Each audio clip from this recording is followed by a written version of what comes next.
Well, hello everyone. Welcome to the Great Awakening Generator with me, Rose McNair. And today I have with me Monk Manobhirama Das. And we're going to say welcome, Monk Manobhi, or we're going to say welcome, Manobhi. How are you today? I'm doing very well. It actually happens to be a special day as far as our monk schedule goes throughout the year. It's actually a festival celebrating the energy, the feminine energy of the divine source of everything. Wow. So, yeah, there's a festival happening at our local temple. Oh, nice. Where is the local temple? Kumu.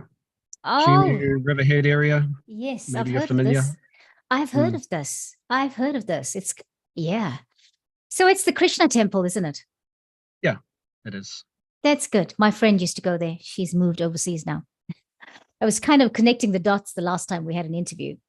Well, so everybody, if you're wondering that it's unusual for us here on the Great Awakening Generator to have a live session at this time of the day and on a Saturday, yeah, it is unusual. We don't often do that, but we are launching something today. And the exciting thing is that we have this wonderful monk from the Yoga Loft in Parnell. And I've said it wrong again, haven't I? The Loft Yoga Studio. That was what I was supposed to say. Yes. Yes. The Loft Yoga Lounge. The Loft Yoga Lounge, not you can yoga call it studio. whatever you want to. You can call it whatever you want. Yeah, but it is very much a lounge, isn't it? It's got so much more to it than just yoga. Yes. So the Loft Yoga Lounge, I stand corrected, and Manobhi has agreed to come and do some do some mindful practices with us here on the Great Awakening Generator. And we're going to call the series Moments with the Monk. So that was kind of catchy. But I mean, if you come up with something different, Manobhi, you can do it as well. You can tell me, you can change it. Yeah. I like it. That's good. That's good. So I'm really grateful and appreciating that you were open to doing this, because I feel like it's different, and it's from a very different perspective from so many others, right?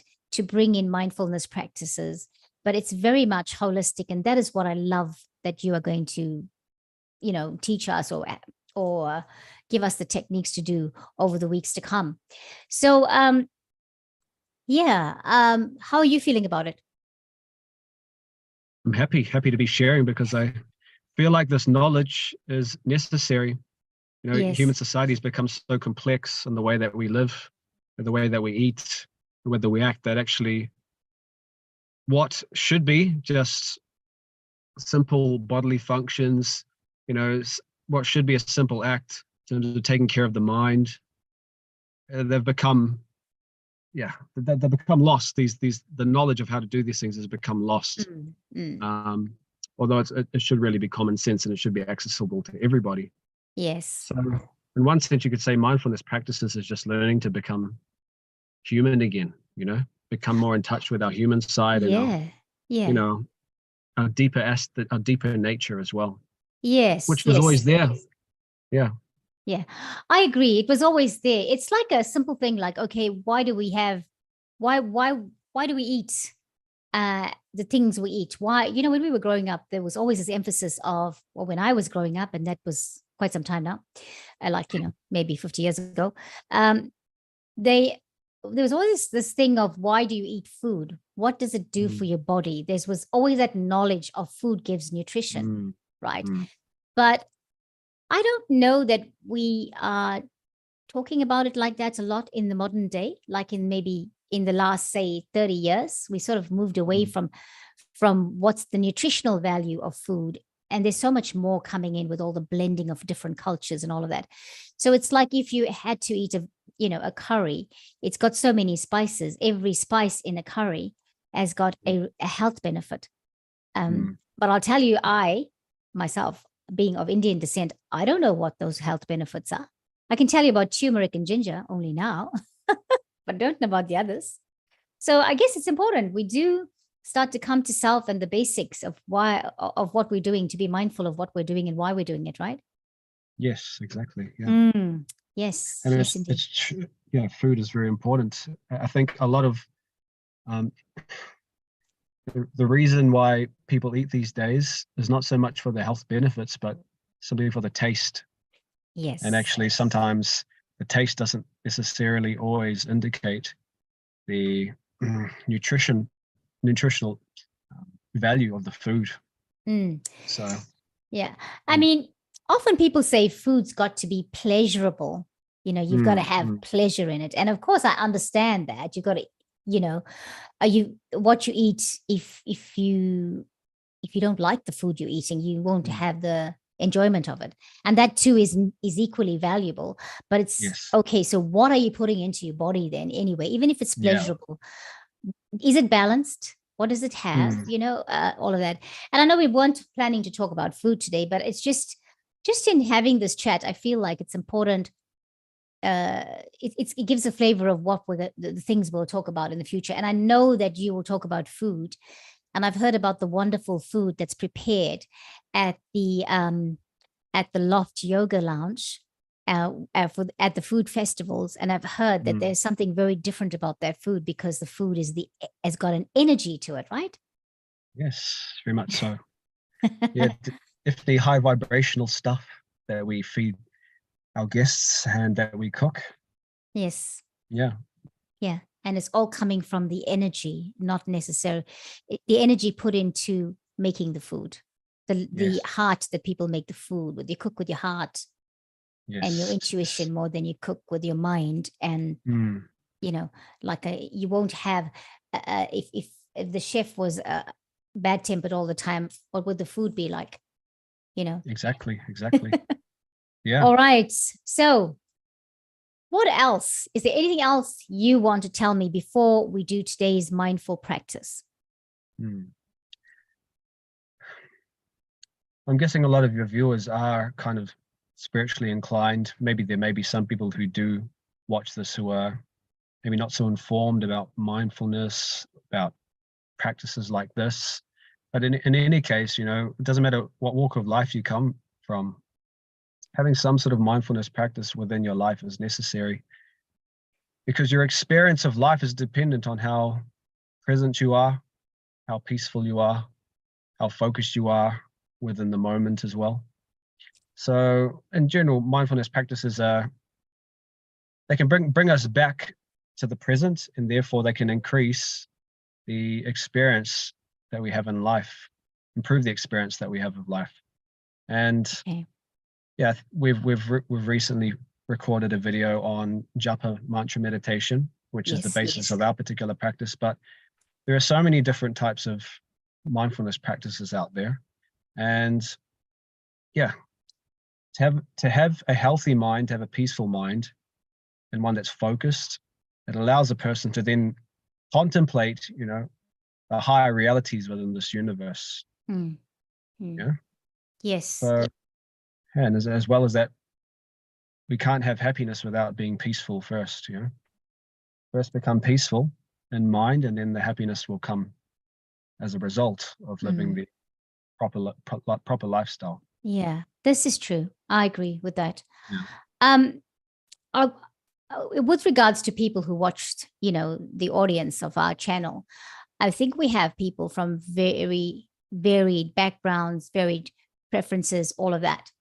And I believe that a lot of the people that watch the videos on the channel are open-minded. And so I think that for me, this will find whoever resonates with it whenever they find it. Because there are so many things, like you're saying, there's so many mindfulness practices out there. We find the ones that we resonate with at the right time that we need to find it. It's like I was saying to you the other day, I've come back to doing Kundalini yoga, and I've realized again now, I keep having these experiences with it where I'm realizing, oh my gosh, why haven't you done this sooner? Why didn't you click to it sooner? Because this is exactly what you need.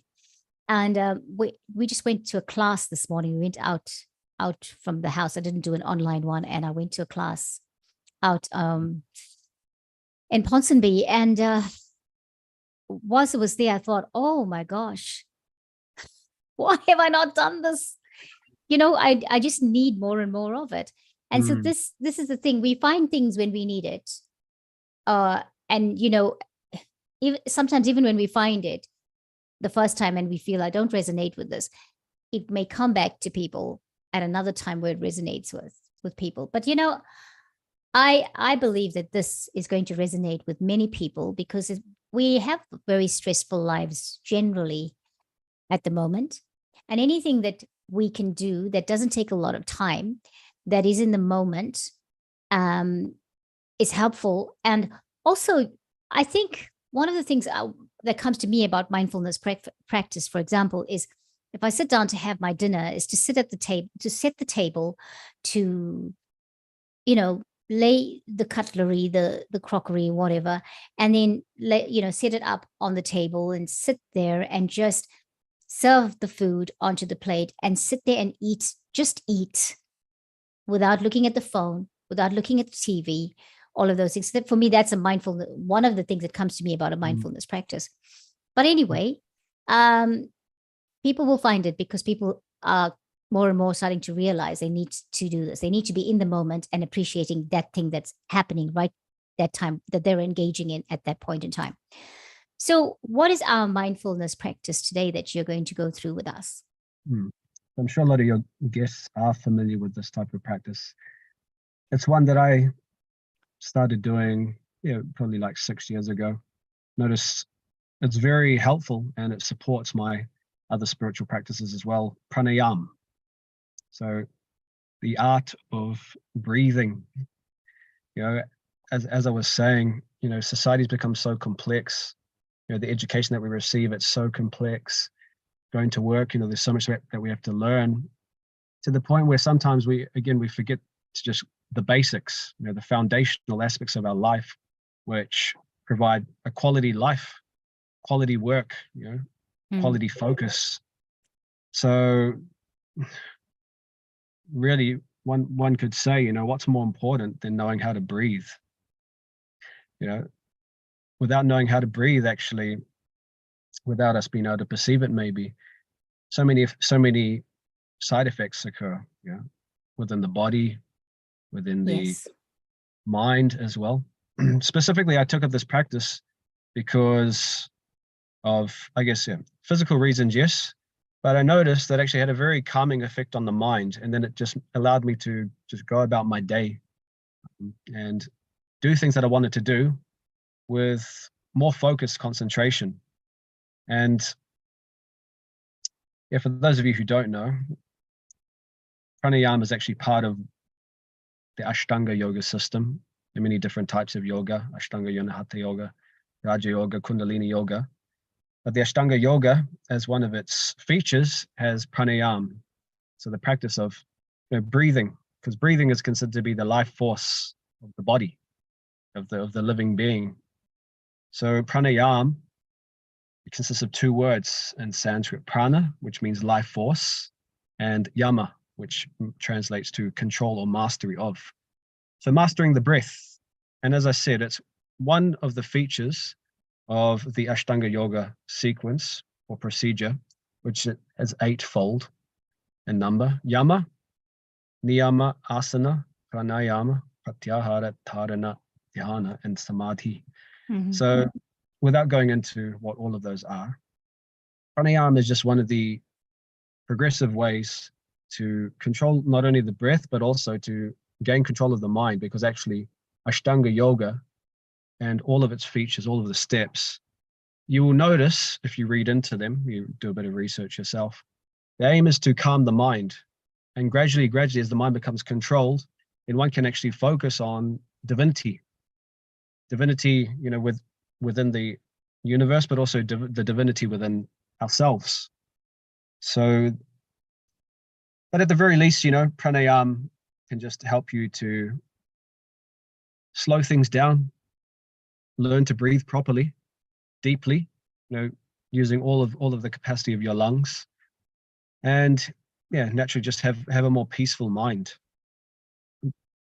Does that make sense? Makes sense. So, and it's so important because I think the breath, even if we are breathing and we breathe in a way that is not natural, it can bring illness. It can bring all sorts of things to us, right? I mean, so because sometimes when we are stressed out, we do that shallow breath, and we're breathing there, but instead of breathing through the to all the way down to the stomach, and that can actually cause illness. It can actually put you in a state of stress or whatever, that it causes you illness, because you're not actually breathing properly and letting everything out. And so I think it's such an important thing to know how to breathe. And it's, some people smile, what do you mean know how to breathe? But we've forgotten how to breathe in the way babies breathe, for example, So yeah, I think it's a very important aspect to remind people to go back into. Yeah. And an interesting fact is, according to the yoga texts of ancient India, it said that a person's duration of life is determined by a certain number of breaths.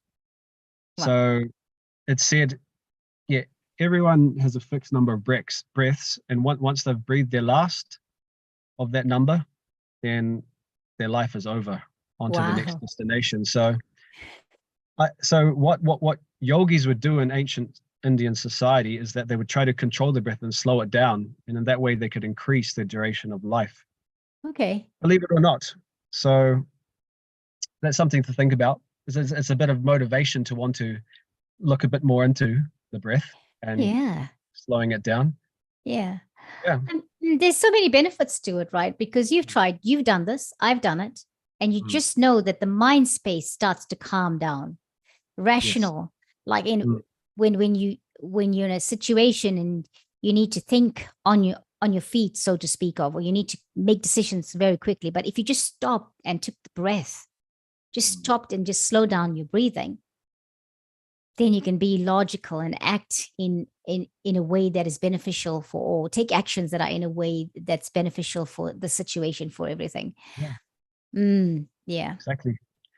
Who knows, this practice could even save your marriage. You think of responding in a certain way, take a breath and think twice. Yeah. So many practical benefits. So many practical benefits. For me, often it makes me want to yawn a lot, because it means I'm clearing stuff. I've heard many times that it sends when you do your breathing, it sends oxygen to the brain. So it even helps you if you're writing an exam, for example, just to stop and breathe. If you're feeling stressed out, if a person's feeling stressed out, just stop and breathe, because then it helps you. The racing mind starts to slow down. And when the mind slows down, it can become quite empowering for whatever thing that you do next. Yeah. Okay, so are you going to take us through a process? Yes. Just a beginner process. Yes. Of course, we want to make it easy for everybody. Yes, absolutely. So the way that I started learning, it was just learning how to breathe with the diaphragm. Again, breathing deeply into not only the chest, just the throat, but also the stomach, the diaphragm as well. So if you allow, I can begin. Yes. So you can do this for 5 to 10 minutes a day, more if you want. Obviously, the more you do it, I'm sure the more it will help you. You can do it multiple times a day as well. But at least to start off, we'd want everybody to find a comfortable, quiet place. Maybe it's your bedroom, maybe it's your lounge room, maybe it's somewhere outside, depending on the weather. But the first thing that you want to do, obviously, is just to sit cross-legged position on a chair, whatever is comfortable for you and stable. Ideally, you want your back straight, spine elongated. And if needed, if you're seated on the floor, you can use a cushion or a folded blanket to prop up your hips, give your hip support. And if you are on a chair or a sofa, just make sure both of your feet are flat on the floor. So when that is done, what you want to do is to close your eyes or soften your gaze. Actually, yogis, what they would do is they would keep their eyelids just a little bit open and they would stare at the tip of their nose. And that way it just stopped them from falling asleep. So you can try that. Soften your gaze. And just to begin, try and become mindful of the breath by breathing through your nose. We can try a couple breaths. 4 seconds in.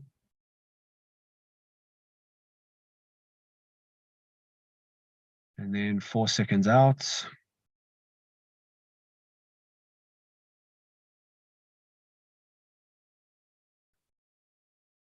According to a friend of mine who's a Wim Hof student, he said 4 seconds in, 4 seconds out, that's where the magic happens. So I'm still trying to discover what that is myself, but I can say it does magic for your mind. So again, we'll try again, 4 seconds in.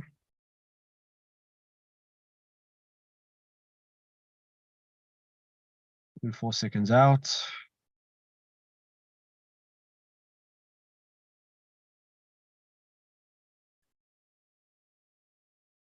And you continue breathing, but just let your face, your shoulders, your neck, back, everything just relax. Try and breathe into these various parts of your body, and as you breathe out, just release all the tension.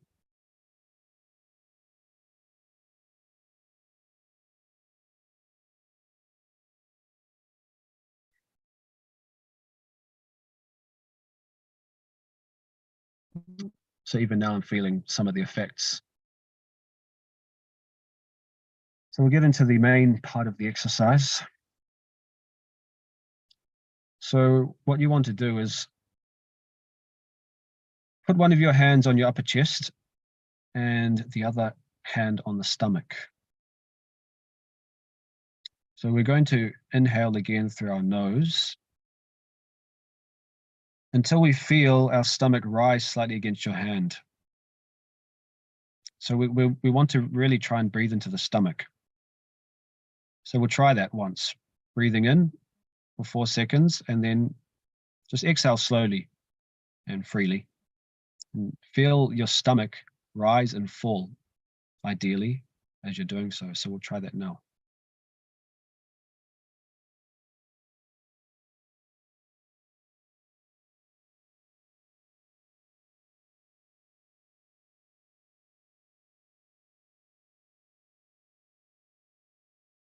So just try that again a couple more times.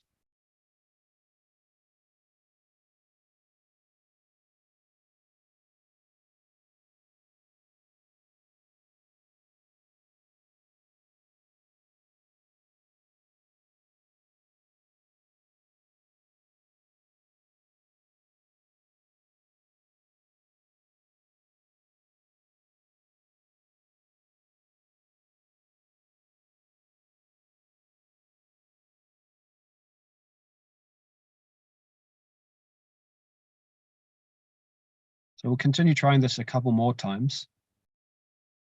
But what you want is to focus on just having the stomach moving and the chest staying still.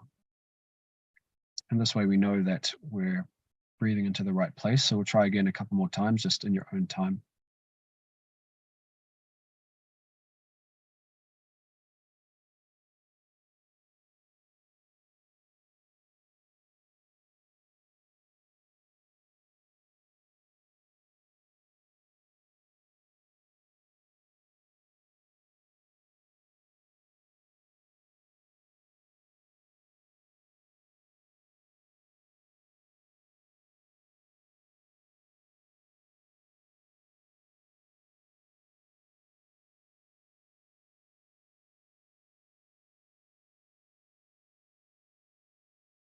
So we can try a couple more times, but this time, try and focus on breathing as deeply as possible, and then exhaling slowly so that all the air has left your lungs. So we'll try that again.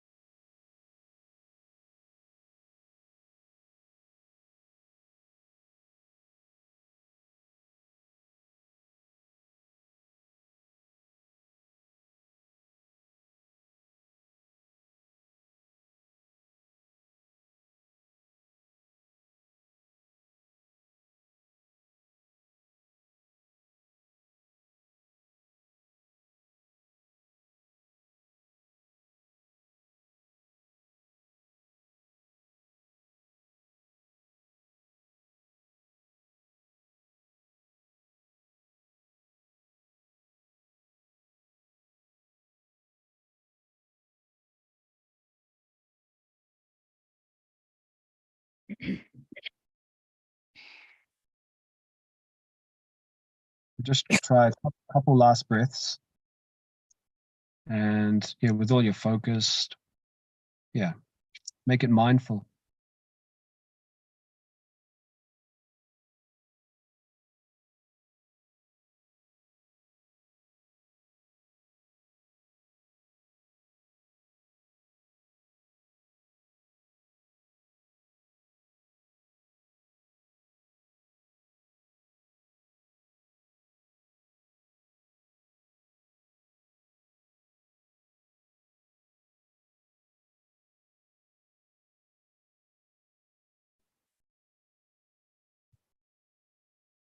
So whenever you're ready, just slowly open your eyes and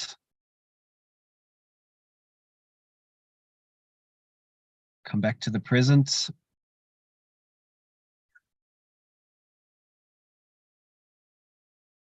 Yeah, it's a very, very simple practice. As I said, this is just a beginner method for, beginning to control the breath. Yeah, even just in that short session, I feel a lot calmer. And my mind feels a lot more at peace. The thoughts are moving a lot slower. So yeah, it's something that you can implement into any part of your day. Actually, even if I'm just reading a book, I try to make sure I'm breathing properly every now and then. Whenever I have time to be still, in one place, I try to refocus on my breath, and yeah, it keeps the mind primed for doing what you need to do throughout the day in the best way possible. Yes. Simple and easy. Very simple and easy. Very important to do that too, right? Exactly. Because it just sort of rejuvenates the mind. It rejuvenates the body. And it's nice that you pointed out that you do this when you're reading sometimes. Like when you're reading, then you just stop that reading and just focus on breathing. Such a good practice to do at all times, actually.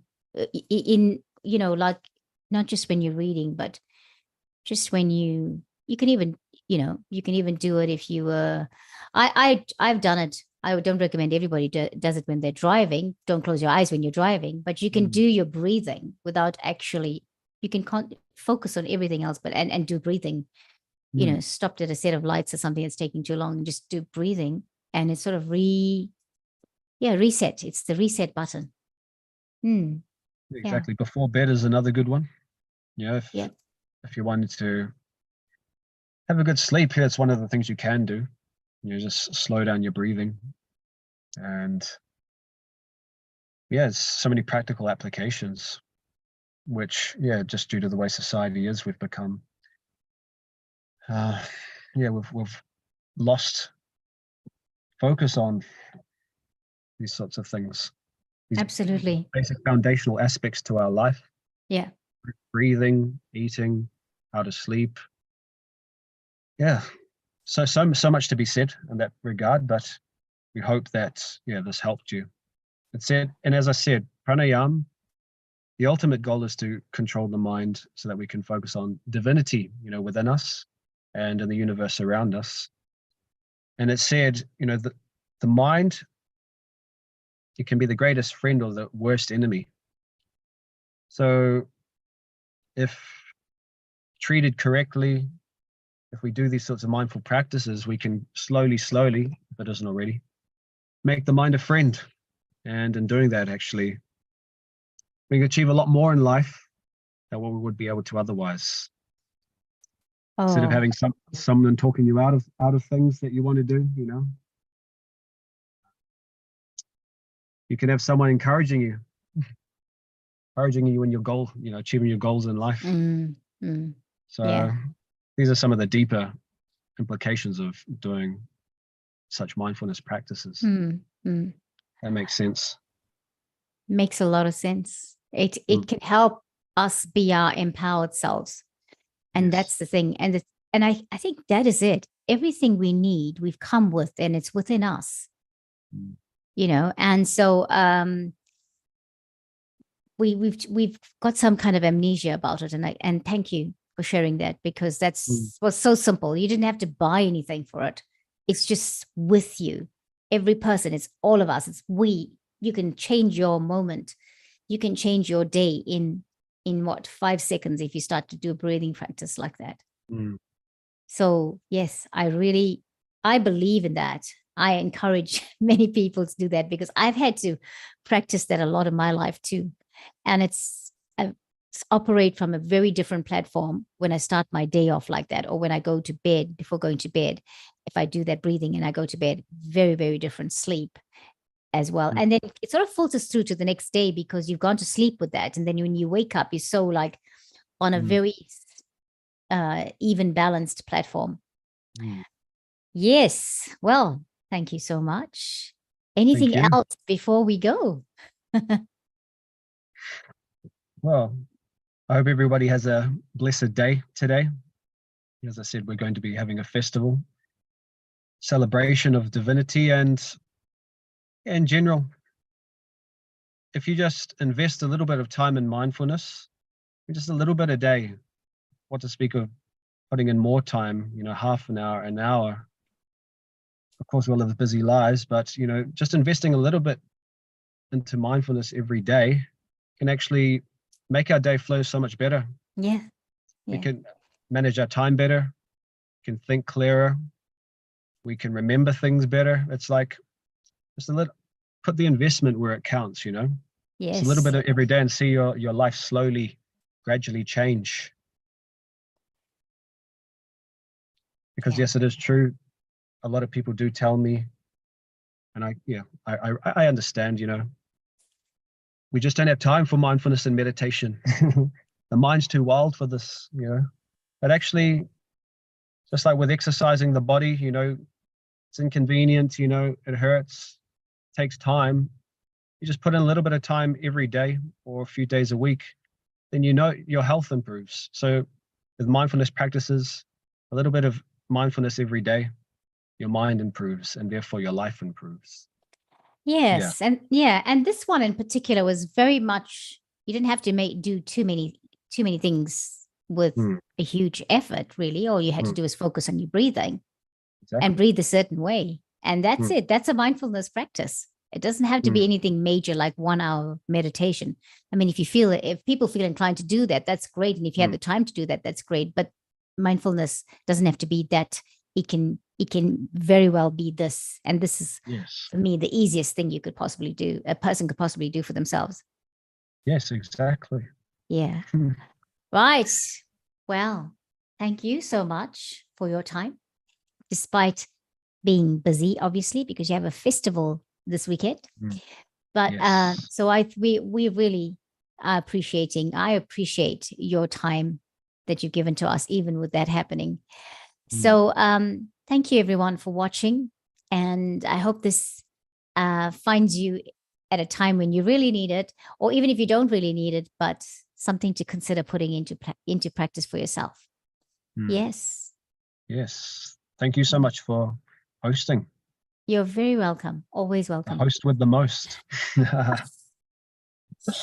It's true. I said that earlier this week. The hostess with the mostess is what I said, but even better. That's even better. But doesn't matter whether it's host or hostess, but the point is, it's it's a joke we have, right? Because I know you probably heard that from your parents. The host with the most. Yeah. It's our generation. We were speaking like that. Us X generation people.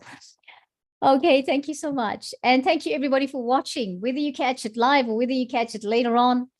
We are so happy that you caught it after all, and may this be something you implement for yourself and be standing in your power, in your empowered state. And that is not saying anything negative about power. We're just saying standing in a place where you are taking charge of everything that you need to, that you are operating from a platform that is strong and that is loving and all of those things, but you're taking care of yourself first. Yeah. Great. All right. Thank you. Bye, everyone. Namaste. And namaste. See you later. See you later.